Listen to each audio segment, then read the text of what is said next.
Hey, I am here with good friends of the show, Thomas Hall, Daniel Bradford from R13, King, and really, what are we waiting for? R13 number 4 to come out yet? Or Number 4. Number 4? Process right now. Yes. All right. And of course, Indie Comic Fail on our website as well. Probably the most consistent thing on the website because God, I'm lazy. But so first of all, I'll go Thomas first. How's the con going? Anything cool happening so far here? It's going really well. People are very into what we're doing. They like what we're doing. We had a bunch of people that came in by and said, "Oh, got to bring my books back so you can sign them," and stuff like that. So a couple of them didn't know certain issues were out, which is good. But the feedback's been fantastic. Nobody's been like, "God, you guys are like no good." You know what I mean? Like, I don't like this. They've been very pleasant. Even the people that aren't buying anything, they've been very positive. Have you guys gotten a lot of new people coming in, Daniel? Like people that never heard of the book before? Yeah. And how do you describe it to them, for them and for us? Oh, it's all about him? Yeah. Yeah, it's all about me. He doesn't describe anything. So what do you say? Well, Robot 13 is basically, I guess the high concept is, it's like the Bourne Identity meets Clash of the Titans. It's about a guy who doesn't know how, but he can like basically kick monster ass all the time. Yeah. And he comes up out of the ocean and fights them all and tries to figure out who the heck he is throughout the rest of the story. King he's a wrestler. You know, he basically has been hired to, you know, kill zombies from his favorite burger joint or you know, save Mexican towns from vampires and things like that. So generally speaking, once I tell people that, if they don't like it, they're not going to like it. I mean, it's not like, oh, what more is there? No, it's just big holes in people and giant creatures coming out. So, Daniel, is there anything that he writes that you say no, I can't do that, or good God, why did you write that? and why are you making me draw this? When it comes down to something like that, I just send him an email and say, "I'm not drawing this."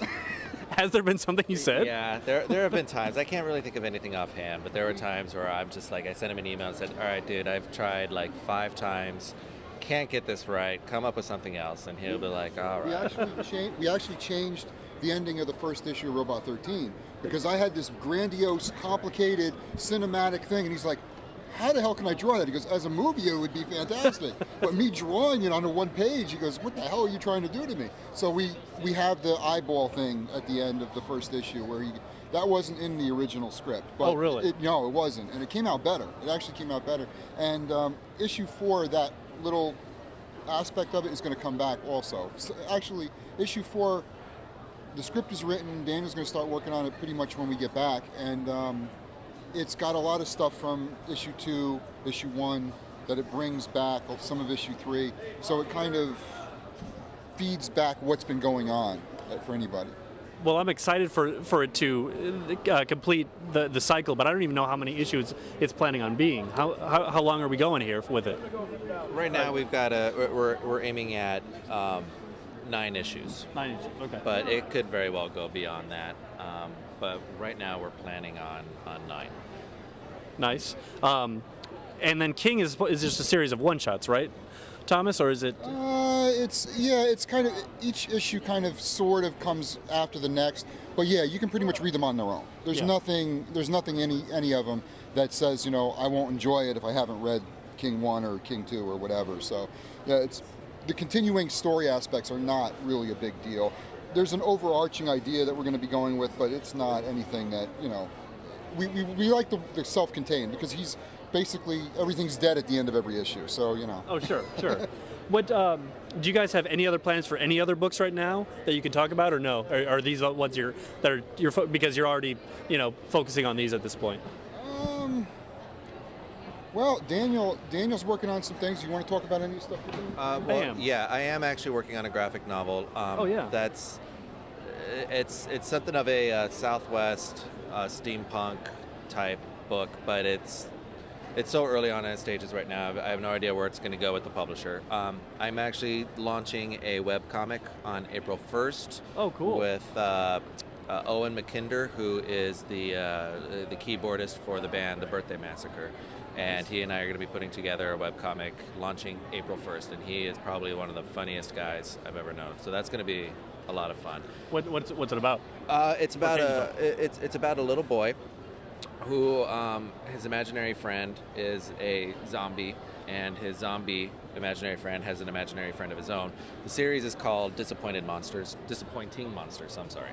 I like it. Yeah, it's going to be fun. And as far as Blacklist books go, we have a lot of ideas that we really, really want to work on. Unfortunately, Robot 13 and King has been a lot more time consuming than we thought it would be. Sure. And with having, day jobs and families and stuff like that, it's right now all of our other projects are just kind of sitting on the shelf. Because Blacklist is just you guys, right? Yeah. Pretty much, yeah. And like Daniel said, he's doing a couple of things on his own. Aside from all this, I'm working on a couple of writing projects, but we're not really bringing anybody else into Blacklist other than him and me at this point, just because it's about what we're doing. It's about us and these, because Robot 13 actually was a lot bigger than we thought it was going to be. Which is not bad, but we just never anticipated so many people really liking it. Well, but it was selling out at all the shops, at least around here. Oh yeah, and I mean, we don't have a lot of issue 2 and 3 anymore. Issue 1 sold out. We're actually going to have to reprint issue 1. So it's been doing really, really well. We also have a trade in Italy. We're going to be having trades in a lot of countries because internationally there's a big interest in Robot 13. Okay, so who's doing the translations, and have you verified that they're not they're not screwing with you? No, we haven't verified they're not screwing with us. No.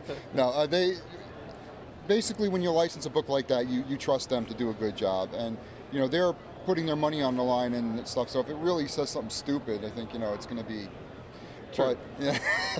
So when can we expect R13 number 4, and also the next King? You said Daniel's going to start working on it soon, but how?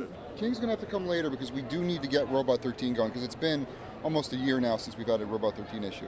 So as far as when, it's basically how long it takes Daniel to do it. It's a lot of work. I mean, he does the penciling, the inking, the coloring, the lettering, everything that goes into that book visually is all Daniel. So we don't have a big crew of little people sitting there in a sweatshop making Blacklist books. Wish we did, because then it would be so much easier. We could just Daniel could pencil and go home. But it's anybody wants to let us borrow their children so we can sweatshops get more are fine books out quicker. In the Pacific Northwest. I don't know if they're okay back east where you guys are. Probably not, but that's all right. Nobody has to know. No. Shh, don't tell your parents that that you're slaves, not for anything bad. Babysitting company.